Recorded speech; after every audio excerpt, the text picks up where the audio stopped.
This week I'm waiting for parts to arrive. So I've ordered some parts for the pneumatics for Soundwave, I've got some bolts and bits turning up for Tectonic, and I'm still waiting for some welding wire before I can do anything on those slingshot chassis from a few weeks ago. So while I've got a day to kill, I thought let's set myself a challenge. Let's build an Antweight. Now I've had a great deal of success with Antweights in the past. I used to compete all the time in the Antweight World Series events with my machines such as Inertia. In fact, I think I got up to about Inertia 12 last time I ran them, and even won the AWS 34, which was now many years ago.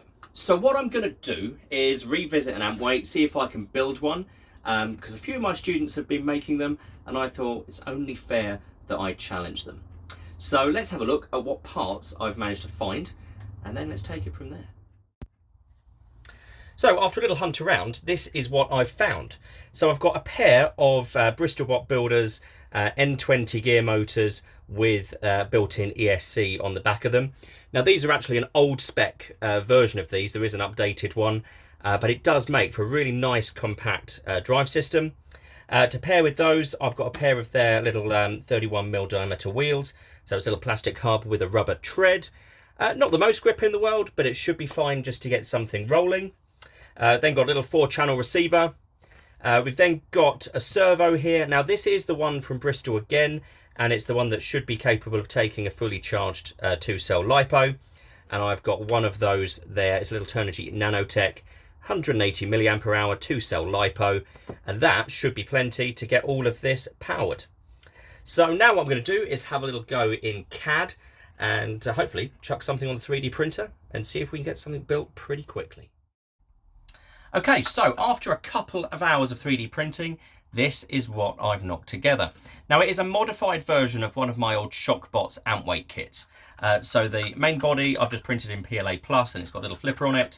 I'm trying something a bit different on the front end. I've tried to make a little TPU wedge. One of my students has built himself a spinner, and I'm hoping this might be a little bit better at absorbing some of those blows.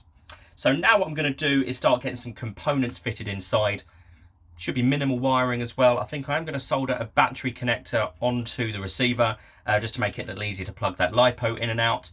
But otherwise, it should be a pretty straightforward build. Let's have a look. And here we go. This is the finished Antweight. And you know what? For a couple of hours work, I'm pretty happy with what I've got here. The flipper has a nice range of movement, so it opens up about that far. The wheels stick out in the back nicely, plenty of clearance there too. I think overall this has been a pretty good build for, yeah, as I said, only a couple of hours work. So let's plug this in and see if we can get it driving and give it a quick test.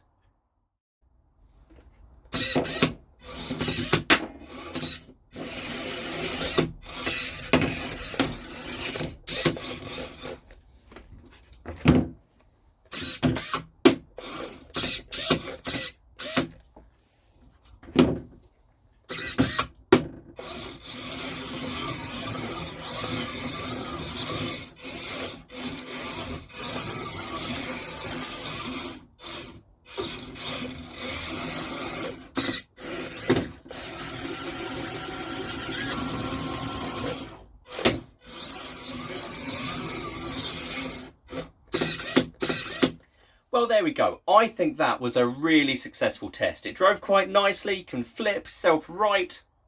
I think it does everything that it should. I'm really pleased as well with how this TPU front is. It seems to be nice and close to the floor, but the real test will be when I get this in an arena against some other Antweights, and hopefully I will get to do that soon. Weight-wise, it's well underweight. It's less than 125 grams at the moment. Easily fits inside a 4-inch cube, so it is fully AWS legal. I tell you what, I'm really pleased with how this has gone, and I'm sure in the next couple of weeks I'll get some fight footage of this in action, and hopefully we'll get that on the builder's log as well. So if you want to see how to build one of your own versions of this, it basically is the Bristol Bot Builders kit, so please do check out their website. They have got some fantastic resources there for getting started with your very own Antweight, and I think, yeah, definitely do it. It's great fun. Okay, so that's all we've got time for on this episode of the Team Shock Builders Log.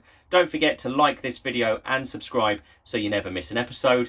We've got a lot coming up over the next couple of weeks. We're going to be welding up the Slingshot chassis, we're going to be finishing off Manta, and of course we are going to bring back Maelstrom, ready for the Extreme Robots Live Tour, which kicks off next month at Brentwood.